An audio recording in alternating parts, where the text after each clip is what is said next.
pretty... So DreamWorks is pretty hit or miss right now. They just did Orion of the Dark last month, which I thought was fantastic. And then last week they did Megamind versus the Doom Syndicate, which for what it was okay. For a TV show pilot, I thought it was decent.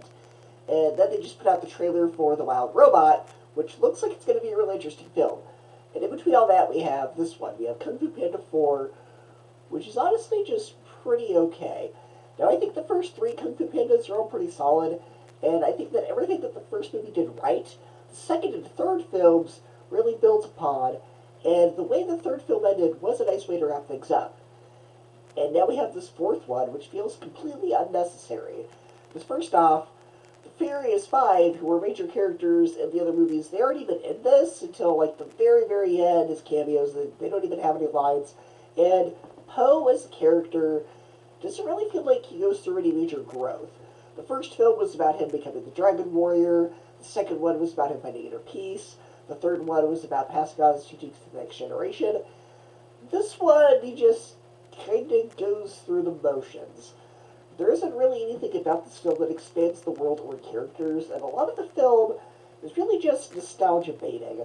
It's just an excuse to bring back old villains. And the story just felt kind of weak. There's a subplot about Poe's biological dad and his adopted dad that's kind of in the middle that they're going to look for Poe, and it also just kind of pads the runtime. And I have said countless times, I do not like Awkwafina. I find her very annoying, and her performance in this film is no exception. Now, her character's writing wasn't bad, they just really need to get somebody else to do that character's voice work. She could have been a much better character if she wasn't voiced by Awkwafina. So if you have kids, just wait to stream it while you go do something else, because I really think the only audience that it's going to entertain is kids. Anybody who grew up with the Kung Fu movies probably isn't going to enjoy it that much. Adults probably aren't going to enjoy it that much, but for kids, if your kids are really into Kung Fu Panda, it's more of that. It's more of the martial arts action. It's more of the jokes. It's kind of more of the same.